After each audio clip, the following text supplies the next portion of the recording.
à tous, bienvenue dans ce nouveau numéro de l'avant-match. Salut Antoine. Salut Corentin. On est en public, en plus on a du monde derrière, les petits de la stagiaires chance, du club, tout ça à fait fait. On plateau peut profiter. téléfoot. Mais on va vous débriefer bien sûr tout ce qui s'est passé et tout ce qui va venir. On va commencer par ce qui s'est passé.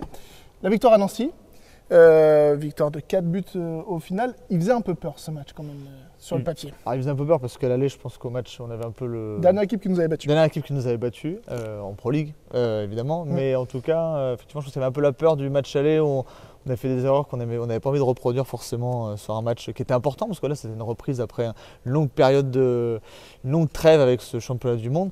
Et malgré tout, voilà, on a su bien réagir et ça fait du bien en tout cas de gagner ce 8e match, c'est plutôt important dans la tête. Ça fait 8 de suite, on a vu la stat sur les réseaux sociaux, on va passer au stade du match même pour la prochaine, mais ça fait partie de ça, c'est la possible 9e victoire de suite pour les Bleus, ce qui serait historique, c'est jamais arrivé dans l'histoire du club. Tu penses que ça joue un peu dans la tête des gars quand même d'avoir ça en tête, de marquer le club de cette façon? Je trouve qu'on a déjà pas eu un peu de ces phases où on essaie de dire voilà, il y a des enchaînements de matchs ou quoi que ce soit. Je pense que c'est au niveau professionnel, on n'y pense plus. Maintenant, c'est un petit plus pour le club et je pense que c'est important de marquer. Et puis, comme je dis, par contre, ce que je dis à chaque fois, c'est que je pense que les joueurs ont envie de marquer le club et voilà, de marquer de cette façon-là par des séries de victoires, c'est plutôt important. Je pense qu'en Europe ou même dans le championnat, il n'y a pas beaucoup d'équipes qui arrivent à faire autant, sauf évidemment les cadors des championnats. Mais aujourd'hui, si on peut peut-être passer même la barre des 10, ce serait déjà symbolique d'avoir 2 chiffres dans le nombre de victoires, ça serait vraiment plutôt bénéfique, je pense, pour l'équipe. Et c'est important surtout d'avoir cet élan de victoire, en tout cas pour la suite et pour pouvoir monter. Luis l'a dit après le match, et c'est un peu la rêve de Cristiano Ronaldo qui disait quand il marquait beaucoup de buts, c'est comme le ketchup, ça s'enchaîne. C'est un peu ce que Luis a dit après le match à Nancy. Toi, tu crois que c'est plus facile d'enchaîner des victoires quand tu es déjà dans une spirale de victoires? Il y a moins de doutes peut-être? C'est certain, c'est sûr que déjà quand on a des automatismes, on sait qu'il y a des choses qui fonctionnent. Quand on gagne, c'est qu'il y a quelque chose qui fonctionne. Et là, pour le coup, on sent qu'il y a une vraie entente. Après, le fait de pouvoir blesser, c'est aussi un atout, on ne va pas se mentir. On a connu des périodes compliquées avec des blessés, on devait faire un peu de la réparation à droite à gauche. Maintenant, aujourd'hui, on a la possibilité d'être à 100% de nos moyens avec tout le monde. Et ça, c'est pas rien malgré tout, parce qu'aujourd'hui, on est en capacité d'aligner une équipe A voire B à un moment donné, même les rotations, elles font du bien et je pense qu'aujourd'hui c'est ce qui a fait la différence sur Nancy aussi. Le tout Saint-Mathis Sulejnic qui était suspendu à Nancy et qui sera de retour. Le duel pour ce match face à Cournon, hop, je vous l'envoie, on a mis Laurent Lagier-Pitre contre Romuald Collet, les deux arrière-gauche. Lagier-Pitre, le meilleur buteur de cette équipe de Cournon. Romu qui a marqué 2 buts face à Nancy, qui revient, on espère que ses soucis de genoux sont derrière lui. Il va être important aussi sur la deuxième partie de saison. Ce pôle d'arrière-gauche, j'ai envie de te dire, dans ce duel, on a vu Will qui a marqué aussi, Pao toujours régulier. Ça n'a pas été notre défaut sur la première partie de saison, mais ça n'a pas été le poste le plus efficace. Ce n'est pas le poste le plus efficace. On a même vu de jeunes de centre de formation agir sur ce poste-là.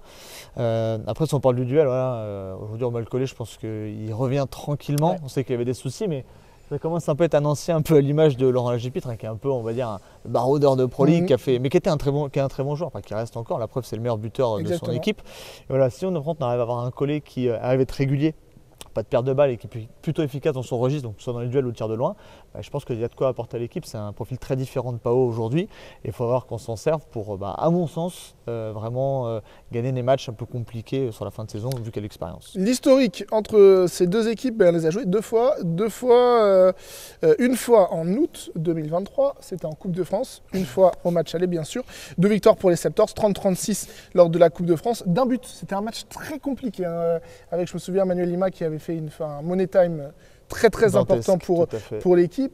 C'est le scénario exact, ce qu'il va falloir éviter vendredi. Déjà, il y a 2 points. Il y a déjà le fait qu'aujourd'hui, il y a l'élan de toutes nos victoires qui fait qu'aujourd'hui, en plus, on est à la maison et qu'à la maison, on doit être imprenable. On ne doit pas perdre des points comme on l'a fait en début de saison. 2025, on va se dire, c'est la nouvelle année, on va essayer d'avoir des bonnes résolutions et la maison doit être imprenable. Aujourd'hui, avec le public qu'on a, avec tout ce qui se passe autour, je pense que c'est un vrai atout pour nous. Maintenant, Cournon fait partie de ces équipes où… aujourd'hui, ça se bat pour ça se battait pour le maintien, même si maintenant ça joue un peu plus haut. Ça a d'autres ambitions. Malgré tout, aujourd'hui. C'est un point des playoffs. Un point des playoffs, donc c'est pas rien. Comme quoi, c'est une équipe qui est passée de N1, qui s'est structurée et qui, malgré tout, aujourd'hui, est capable, je pense, d'aller chercher des points là où on ne le penserait pas. Et c'est ça un peu le danger. Des joueurs, j'ai envie de te dire, il y a de jeunes joueurs, je pense à Zav, je pense à Robin Dourte également, qui ont envie de se montrer peut-être dans ce collectif. Et quoi de mieux que de jouer les équipes de tête pour montrer sa valeur. Tout à fait, rien à perdre. C'est un peu ça, comme on peut dire, c'est que quand on joue au tableau et que, même si aujourd'hui on sait que cette Pro League tout le monde peut battre tout le monde, hein, donc c'est le danger, mais c'est aussi la beauté c'est le championnat, c'est qu'on s'ennuie jamais. Mais malgré tout, voilà, je pense qu'on a un peu maintenant le statut de club qui a des ambitions, qui va remonter en D1. Aujourd'hui, on ne peut pas se permettre de lâcher des points sur un match comme Cournon. Le classement, justement, j'en parlais un petit peu. Il est toujours compliqué à lire, ce classement. On vous explique pourquoi. Il y a toujours des décisions en attente de la part de la fédération. Frontignan a fait un communiqué la semaine dernière parlant de passage devant le tribunal arbitral du sport avec un avis consultatif notamment. Donc pour l'instant, Frontignan n'a pas encore perdu les points et a été rejoint en place de leader par Dijon avec 25 points. Suivent les Sta et les Septors avec 22. Et quand derrière, on sent déjà un petit trou fait avec ce top 5, qui a 3 points d'écart entre le 5e et le 6e. Ça semble se jouer entre ces 5-là. Dijon, Frontignan, Célestat, Caen, peut-être un peu plus décroché même, et nous. Ouais, je pense surtout avec le résultat qu'il y a eu ce week-end. On a vu la victoire de Caen contre Frontignan, qui était assez importante. Mais voilà, je pense que ça va se détacher et que c'est une vraie course, mais qui va être vraiment le temps. C'est ce qui va rendre la fin de championnat, je pense, assez cool à regarder et à suivre parce que c'est des belles équipes de une. Et puis, je pense que chacune va vouloir prouver sur cette fin d'année. Et bien justement, je te mets le calendrier de cette journée, donc avec un gros match. Dijon-Caen, là, pour vous expliquer, il y a Dijon-Caen ce week-end. Il y aura Dijon-Septors la semaine d'après et Caen-Septors la semaine encore d'après. Là, ça semble quand même un mois de février très décisif. Caen qui est revenu dans la course, tu l'as dit, avec cette victoire contre Frontignan.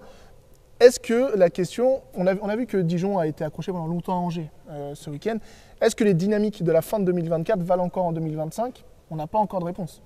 Pour l'instant, pas de réponse. On a dit cette longue trêve, c'était championnat du monde, mais avec les équipes de Pro League, il n'y a pas tant de joueurs donc les équipes ont le temps de bosser, mais ça fait quasiment comme un été, quoi. On part quasiment de zéro, c'est assez long. Il faut garder les organismes sans se blesser et essayer de garder cette dynamique. Effectivement, ceux qui, comme nous, les Septors, avions plutôt une bonne dynamique de victoire, ça s'est stoppé net par cette trêve. Nous, ça recommence bien. On voit que Dijon a eu du mal. Caen a réussi à surprendre Frontignan à la maison, mais il faudra quand même se méfier de Caen parce que c'est une très belle équipe. Tu penses quoi justement de ce Dijon-Caen là de vendredi soir? Je pense que Dijon va avoir beaucoup de mal. J'annonce, je pense que Caen va avec un peu pareil comme nous, cet élan, le fait d'avoir battu Frontignan. On a mangé un haut de tableau, pourquoi pas en manger au-dessus de nous. Donc je pense que ça va vraiment leur servir pour ce match contre Dijon. En tout cas, il reste des places à partir de 6 € pour le match de vendredi ici contre Cournon. Une nouvelle journée de championnat et peut-être une soirée historique puisque, on vous le rappelle, en cas de victoire, les Septors dépasseraient la plus grande série de l'histoire du club avec 9 victoires de suite. On va se tourner. Merci les jeunes d'avoir été avec nous. Un petit pronostic? Victoire de qui? Ah ok, bon, ça va. On est du bon côté. On a un bon public téléfoot ce matin. Salut Antoine à Adam. Oula, on va se revoir dans la semaine parce qu'on joue en semaine le prochain match. On joue contre bientôt, Bière, ça va s'enchaîner. 25 février. À vendredi, n'hésitez pas à vous abonner à la chaîne, c'est très important pour nous. Et on se voit donc vendredi soir, 20 h, ici contre Cournon. Salut. Merci les gars pour ce super public.